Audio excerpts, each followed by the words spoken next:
तो देखिए lesson number 3 के अंतर्गत पृष्ठ संख्या हमारे पास है 44। उसी से संबंधित आज कुछ बातें हैं कि सल्फेटों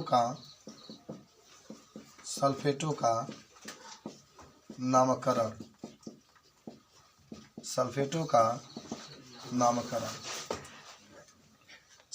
का नामकरण माने दो चीज़ पहले इसमें जानना पड़ेगा आपको। जब भी सल्फेट की बात करेगा ना, सुनो ध्यान से बाबू, जब भी सल्फेट की बात करेगा, जब भी सल्फेट की बात करेगा तो समझना है कि उसके जगह पर आपको SO4 लिखना है। क्या लिखना है? SO4। सब लोग याद करो, सल्फेट जब भी करेगा तो SO4 लिखना है। अब सुनो एक और कहानी, और जब भी सल्फेट की बात करेगा तो इसके जगह पर 2 लिखना है आपको। कितना लिखना है? 2 लिखना। Good morning. मान लें आपसे किसी ने कहा कि सोडियम सल्फेट का सूत्र बताइए, ठीक है? किसी ने आपसे कहा कि सोडियम सल्फेट का सूत्र बताइए, ठीक है? फिर किसी ने आपसे कहा कि पोटेशियम सल्फेट का सूत्र बताइए, पोटेशियम सल्फेट का सूत्र बताइए। फिर किसी ने कहा कैल्शियम सल्फेट का सूत्र बताइए, कैल्शियम सल्फेट का सूत्र बताइए। फिर मैग्नीशियम सल्फेट का बताइए, मैग्नीशियम सल्फेट का बताइए। फिर किसी ने कहा 5 नंबर में कि एल्युमिनियम सल्फेट का बताइए, एल्युमिनियम सल्फेट का सूत्र बताइए।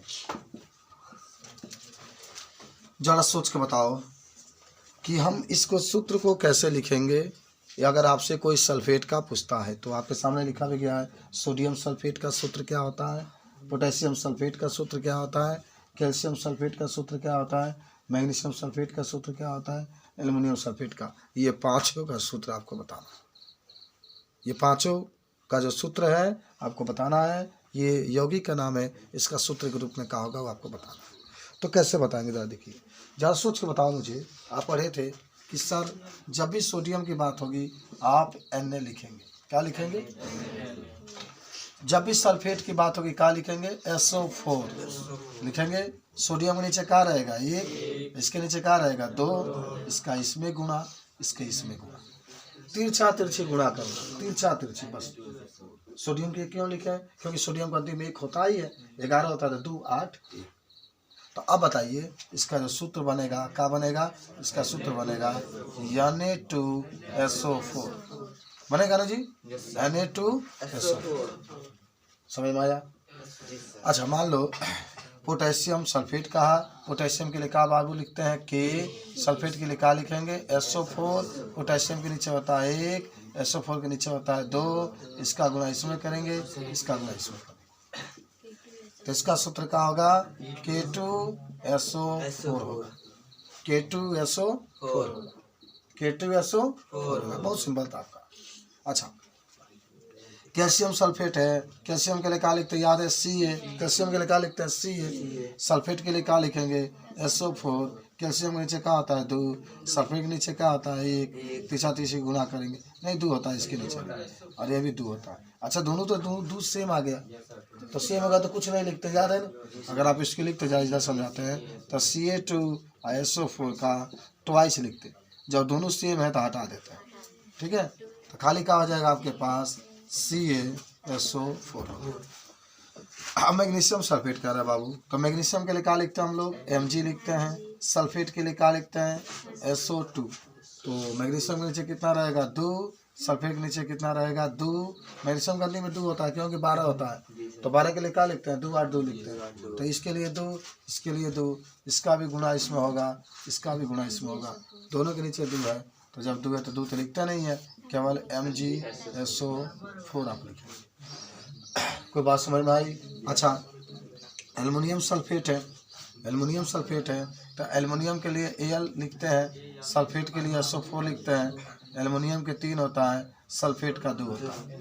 एल्युमिनियम का 3 होता है। सर नीरज देखो दिन दूर नहीं रहेगा कि जब आप आ करके ब्लैक बोर्ड पर स्कूल में यहाँ बुला करके सूत्र में लिखवाऊंगा, ठीक है ना? तो इस समय सीखो ये कैसे, बहुत मेहनत लगता है वो पढ़ाने में। आप नहीं पढ़ते हैं वो अलग चीज़ होता है। लेकिन सीखो कैसे क्या क्या लिखा जा रहा है। ये 3 क्यों लिखा जा रहा है, 3 क्यों लिखा जाता है? क्योंकि इसका अंतिम कोष में 3 होता है। कि पूछे 3 क्यों लिखा जाता है, तो कहना कि इसका अंतिम कोष में 3 होता है इसलिए 3 लिखा है। अंतिम कोष में 3 ही लिखा होता है। तो इसका इसमें गुणा कर दो, इसका इसमें गुणा कर दो, तो क्या हो गया Al2 और SO4 का थ्राइस। Al2 और SO4 का थ्राइस पढ़ेंगे इसको। अच्छा देखो, मान लो यहाँ पर SO4 दे दिया, इसके नीचे 2 दे दिया, तो इसको ट्वाइस पढ़ते हैं। क्या पढ़ते हैं? ट्वाइस पढ़ना, ट्वाइस। अगर SO4 के नीचे 3 आ गया तो इसको थ्राइस पढ़ते हैं। क्या पढ़ते हैं? थ्राइस। और SO4 के नीचे 4 आ गया तो टेट्रा पढ़ते हैं। क्या पढ़ते हैं? टेट्रा। और SO4 के नीचे 5 आ गया तो इसको पेंटा पढ़ते हैं। क्या पढ़ते हैं? पेंटा। तो इस तरीके से अगर आपसे कोई पूछे तो सारी कहानी बता सकते हैं। सल्फेट के क्या होता है, अब इसके बाद से सल्फाइड का, तो कहीं इसको नोट कर लो, तब आपको आगे बता दो। समझ में आ गया पूरा क्लियर? तो फटाफट नोट करिए।